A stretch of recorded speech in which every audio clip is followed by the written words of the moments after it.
Alors, ce site, c'est une prairie qui appartient à la commune, qui, jusqu'à l'an dernier, me semble-t-il, était entretenue par un broyage tardif. Alors, quand je dis broyage tardif, c'était à l'automne, et donc c'est bien un broyeur qui venait, un rouleau horizontal avec des fléaux.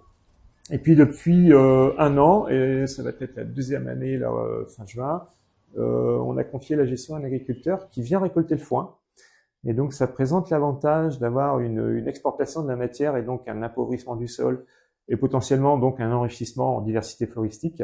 Ça présente l'inconvénient de venir faire un passage au mois de juin ou au moment où c'est très vivant. On peut avoir des chenilles, on peut avoir des chrysalides, on a beaucoup d'insectes. Bon, alors donc forcément il y a quelques dégâts. Ceci dit, c'est une fauche, donc ce n'est pas un broyage. Et c'est là une différence essentielle sur laquelle il faut insister. Dans les espaces verts, très souvent, on ne fauche pas, on broie. Même si on parle de fauche tardive, la réalité c'est qu'on broie. Et quand on broie, on détruit 90% de la faune qui est présente sur site. On détruit 100% des chenilles qui sont au-delà de la hauteur de coupe. Et voilà, et donc c'est plutôt catastrophique. La fauche présente l'avantage, en effet, de faire moins de dégâts, même s'il en subsiste, évidemment.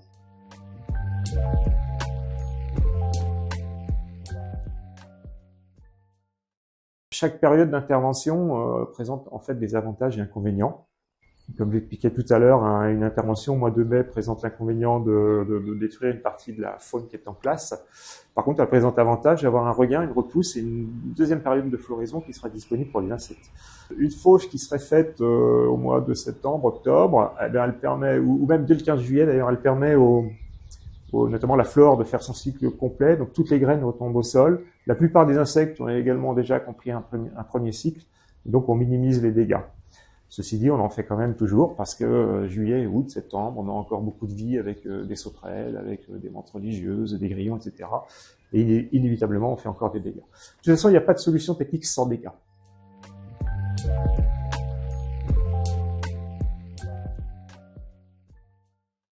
Il faudrait que les collectivités locales et les entreprises qui entretiennent les sites aussi, pour ce qui est des espaces privés, s'équipent soit de barres de coupe, soit de motofaucheuses pour les petits espaces.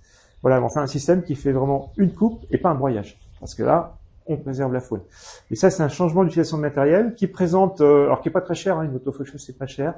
L'inconvénient, c'est que ça coûte un petit peu plus cher à l'entretien, c'est plus fragile, on travaille un petit peu moins vite. Mais le bénéfice sur la biodiversité, il est là, il a été mesuré. Et elle peut être mise en œuvre en ville également, même s'il y a un aspect esthétique qu'il va falloir gérer, il va falloir communiquer avec les habitants. Mais ça peut tout à fait se pratiquer. Et là encore, toutes ces pratiques aussi, ce qu'il faut dire, ces fauches tardives, etc., c'est par rapport à un passage classique à la tondeuse tous les 15 jours. C'est moins de bruit, c'est moins de pollution, c'est moins de consommation de carburant, moins d'émissions de CO2. Le bénéfice, il est non seulement pour la biodiversité, il est aussi pour notre santé et pour l'air qu'on respire.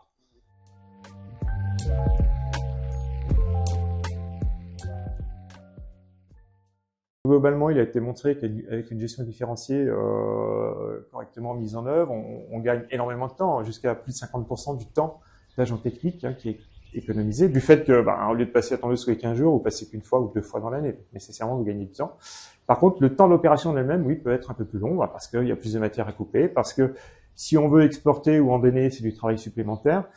Une solution qu'on peut mettre en œuvre, c'est tout simplement de faire des meules de foin sur place. C'est un travail manuel, mais ça peut être l'occasion de très beaux chantiers participatifs. Des meules de foin sur des trépieds en bois, plutôt de châtaignier par exemple. Et là, en même temps, on constitue de nouveaux refuges pour des insectes, pour des batraciens ou des hérissons qui vont pouvoir se cacher à l'intérieur ou sous ces meules de foin. Donc là aussi, c'est un bénéfice pour la biodiversité qui est très intéressant. Je l'ai vu pratiquer dans un parc en région parisienne. Donc, quand on vient nous dire que ça peut pas se faire en ville, non, je dis non. Il y a des parcs en région parisienne qui le font. Donc, il y a aucun souci par rapport à ça.